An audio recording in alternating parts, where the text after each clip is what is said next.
হায় আল্লাহ, হায়! একটু পরই তো আবুজরের ফাঁসি দেওয়া হবে। এদিকে সেই যুবকের কোনো খোঁজ নেই। হায় আল্লাহ, জীবনে কত লোকের ফাঁসি দিয়েছি, কিন্তু আজ আর নিজেকে সামলাতে পারছি না। আজ একজন নিরপরাধ ব্যক্তিকে বিনা দোষে ফাঁসিতে ঝোলাতে হবে। হুজুর, কিছু করেন।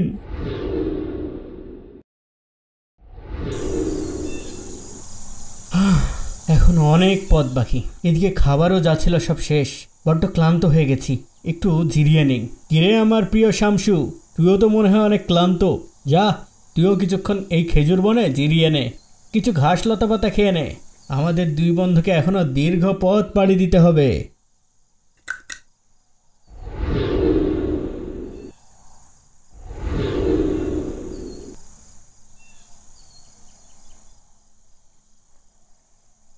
আই হায়, আরে আরে আরে, করলো কি? এই বুঝি আমার চাকরিটা খেয়ে ফেললো রে।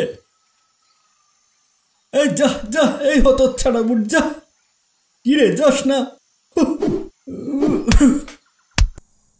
আল্লাহ, পড়ে গেল কেন? মরে গেল নাকি? আমি তো তাড়াতে চেয়েছি, আমি তো মেরে ফেলার জন্য মারিনি।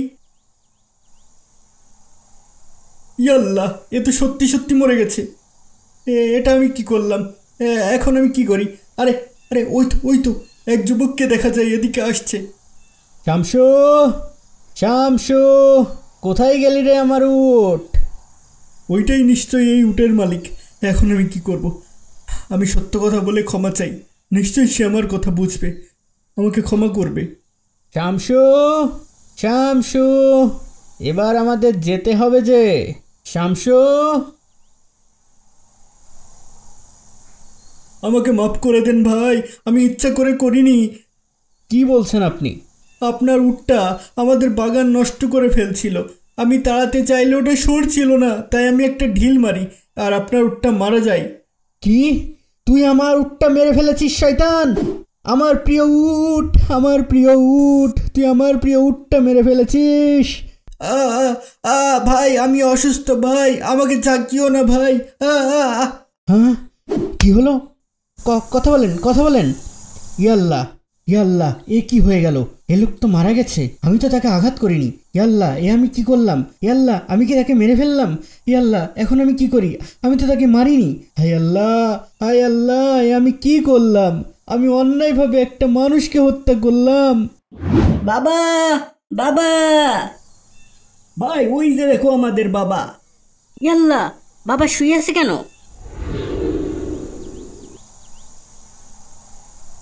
বাবা, বাবা, বাবা, কি হয়েছে? বাবা, কথা বলো বাবা, কথা বলো। আপনাদের বাবা মারা গেছে ভাই। সে তো দেখতেই পাচ্ছি। এই, তুই হত্যা করেছিস আমাদের বাবাকে, তাই না? না ভাই, আমি শুধু ওনাকে ঝাঁকিয়েছিলাম। কি? তুই আমাদের বাবাকে ঝাঁকিয়ে মেরে ফেলেছিস? না ভাই, উনি আমার উটটাকে মেরে ফেলে আমাকে বলতে এসেছিল আমার প্রিয় উটের মৃত্যুতে আমি হিতাহিত জ্ঞান হারিয়ে ফেলি। আমি ওনাকে ধরে ঝাঁকি দিতে উনি মারা যান। ভাই, বিশ্বাস করেন, ওনাকে হত্যা করার কোনো ইচ্ছা আমার ছিল না। রাখো তোমার বিশ্বাস, চলো এখন বিচারকের কাছে, সেই বিচার করবে। হুজুর, আপনি বিচার করুন। এই লোক আমাদের বৃদ্ধ বাবাকে মেরে ফেলেছে, আমরা এর ন্যায্য বিচার চাই। যদি এ যুবক দোষী হয়ে থাকে, তবে অবশ্যই তোমরা ন্যায্য বিচার পাবে। আপনি তাকে জিজ্ঞাসা করুন, সে নিজের মুখেই তার অপরাধ স্বীকার করেছে। তোমাদের বাবাকে যখন হত্যা করা হয় তখন কি তোমরা সেখানে ছিলে? না হুজুর, আমরা ওইখানে পৌঁছাতেই দেখি আমাদের বাবা মৃত। তারপর এই যুবক সব কথা আমাদের কাছে স্বীকার করেছে। তারপর তাকে আমরা আপনার কাছে নিয়ে আসি। যুবক স্বীকার করেছে? জি হুজুর।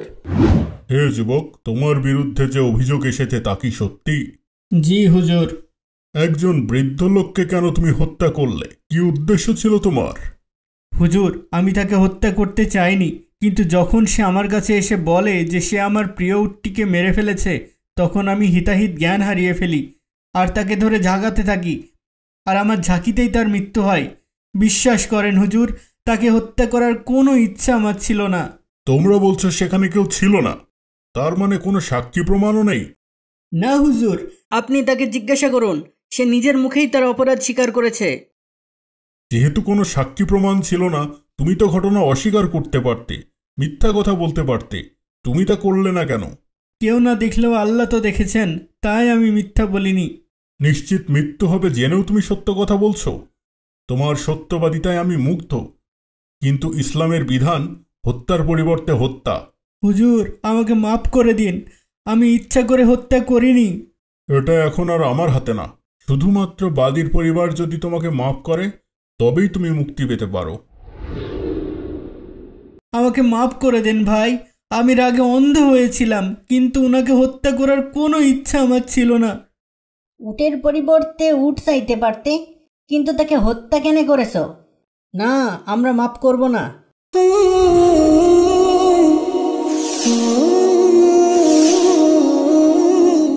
ইসলামের আইন অনুযায়ী হত্যার শাস্তি হত্যা, তাই এই যুবককেও কতল করার আদেশ দেওয়া হলো।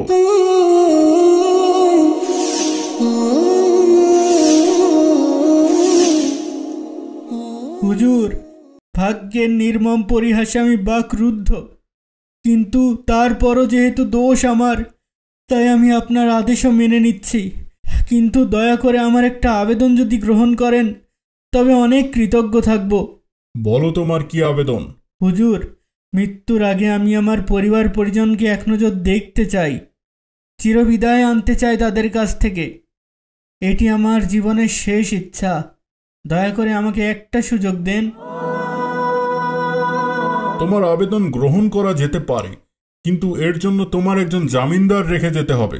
যদি তুমি ফিরে না আসো, তবে তোমার পরিবর্তে তার মৃত্যুদণ্ড কার্যকর করা হবে। কিন্তু এখানে কে আমার জামিন হবে? আমাকে চিনে এমন কেউ তো নেই। ভাই, কেউ কি আমার জামিন হবে? ও ভাই, ও আমার ধর্মের ভাইরা, তোমরা যে কেউ আমার জামিন হতে পারো। আমি অবশ্যই যে কোনো মূল্যের বিনিময়ে নির্ধারিত সময়ে এখানে উপস্থিত হবই। হে উপস্থিত জনতা, কেউ তো আমার জামিন হও, আমার শেষ ইচ্ছাটা পূরণ করতে দাও।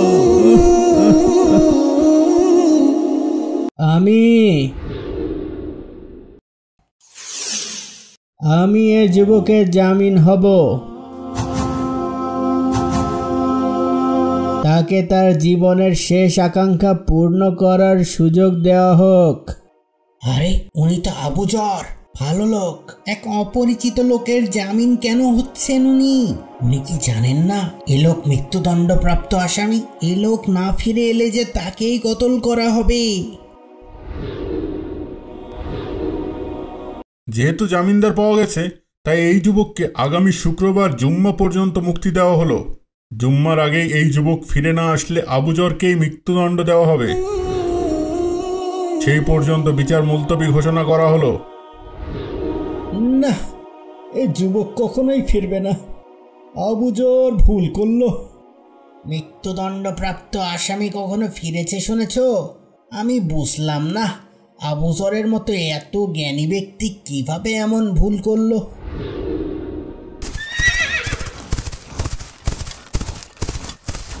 ইয়াল্লাহ, কি থেকে কি হয়ে গেল? কিভাবে আমি বাড়ির লোকজনের মুখোমুখি হব? 1 সপ্তাহ হয়েছে তোর বিয়ে হয়েছে, আর এরই মাঝে তোকে সফরে যেতে হবে? একজনকে ওয়াদা করেছি মা, না গেলে ওয়াদার বরখেলাপ হবে যে। হলে হবে। না মা, সারা জীবন সত্যকে প্রতিষ্ঠা করতে চেয়েছি, সত্য বলেছি, ওয়াদা পালন করেছি। আজ না গেলে আমি যে মিথ্যাবাদী হয়ে যাব, ওয়াদা ভঙ্গকারী হয়ে যাব। আর একা একা আমি কিভাবে থাকবো? একা কোথায়, বাবা মা সবাই তো আছে। আর তুমি চিন্তা করো না, আমি এই যাব আর এই আসব। ইয়াল্লাহ, কি থেকে কি হয়ে গেল? কিভাবে আমি বাড়ির লোকজনের মুখোমুখি হব? কিভাবে আমি বলবো আমার অবস্থা? তার চেয়ে কি আজ আমি একটু অসৎ হব? হ্যাঁ, যখন সুযোগ পেয়েছি তখন আর ফিরে না যাই।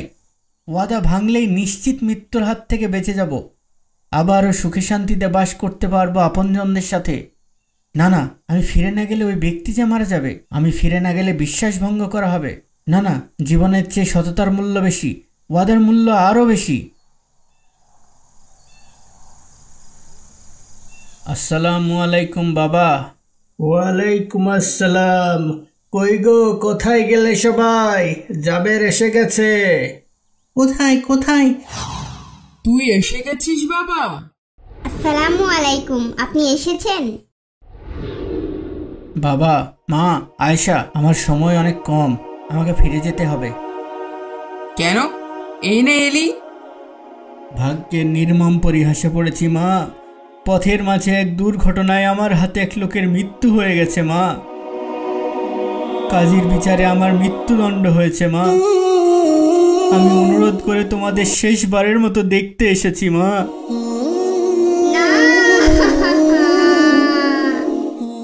এ আল্লাহ, এ আমার কি হলো? এই কি হলো, কি হলো? ভাবি জ্ঞান হারিয়েছে।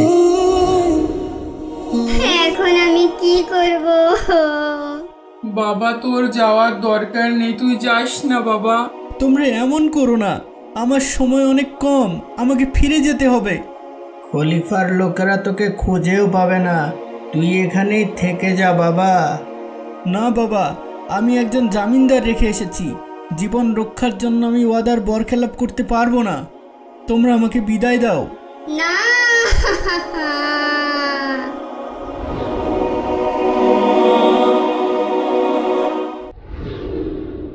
আজ জুম্মাবার, এখনো সেই যুবকের কোনো খবর নেই?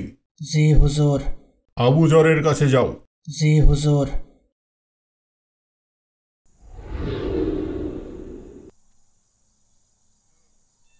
হে আবু গিফারি, আসসালামু আলাইকুম।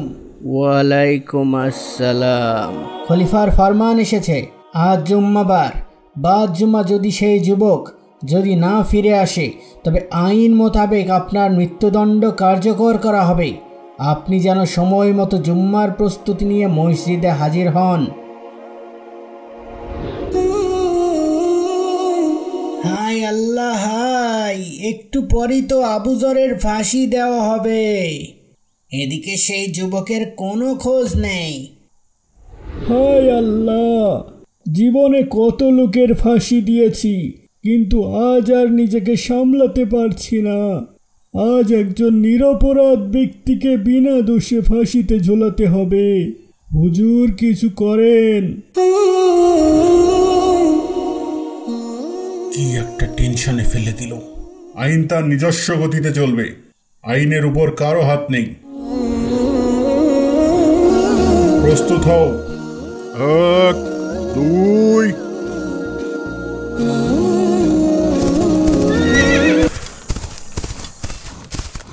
আমি এসে গেছি হুজুর, আমি এসে গেছি। আমি জানতাম সে ফিরে আসবে। আমাকে ক্ষমা করবেন, পথে আমার ঘোড়াটা ব্যথা না পেলে আমি ঠিক সময়েই আসতে পারতাম। এবার আমার জামিনদারকে মুক্তি দিয়ে দিন আর আমার মৃত্যুদণ্ড কার্যকর করে আমাকে পবিত্র করেন। হে যুবক, তুমি জানো তোমাকে মৃত্যুদণ্ড দেওয়া হবে, তারপরেও কেন তুমি ফিরে এলে? আমি ফিরে এসেছি কারণ আমি কিয়ামতের দিন খুনি হিসেবে আল্লাহর সামনে দাঁড়াতে চাই না। আমি ফিরে এসেছি কারণ কেউ যেন বলতে না পারে একজন মুসলমানের বিপদে আরেক মুসলমান এগিয়ে এসে নিজেই বিপদে পড়ে গেছে। তোমার সততা আর ঈমান দেখে আমি মুগ্ধ। যদি তোমাকে সাহায্য করার উপায় আমার থাকতো। হুজুর, আপনি তাকে মুক্ত করে দিন, আমরা তার উপর থেকে আমাদের অভিযোগ তুলে নিলাম। কিন্তু তোমরা কেন তাকে ক্ষমা করে দিচ্ছ বলবে? কারণ আমরা চাই না কেউ ভবিষ্যতে কোনোদিন বলুক এক মুসলমান অনাকাঙ্ক্ষিত ভুল করে নিজের ভুল স্বীকার করে ক্ষমা চাওয়ার পরও অন্য মুসলমান তাকে ক্ষমা করেনি। তাই আমরা এই যুবককে ক্ষমা করে দিলাম। আলহামদুলিল্লাহ, তোমাদের এই উদার মনোভাব দেখে আমি আজ যার পর নাই খুশি হয়েছি। আলহামদুলিল্লাহ। আচ্ছা চাচাজান, আপনি কেন একটা অচেনা অজানা লোকের জামিন হলেন বলেন তো? যদি সে না ফিরত তাহলে যে আপনাকেই কতল করা হতো, একবারও কি ভেবেছিলেন? হে মহান বিচারক, আমি অনেকক্ষণ থেকে বিচার দেখছিলাম আর সবার কথা শুনছিলাম। এই রকম বিপদে দাঁড়িয়েও ছেলেটি মিথ্যার আশ্রয় নেয়নি। মালি হত্যার ঘটনা যেভাবে অকপটে সে স্বীকার করে নিয়েছে, তাতে আমার মনে হয়েছে সে একজন সত্যবাদী মানুষ। আর আমি চাইনি ভবিষ্যতে কেউ কখনো বলুক এক মুসলমান বিপদে পড়ে সাহায্য চেয়েছিল আর কেউ তাকে সাহায্য করতে এগিয়ে আসেনি।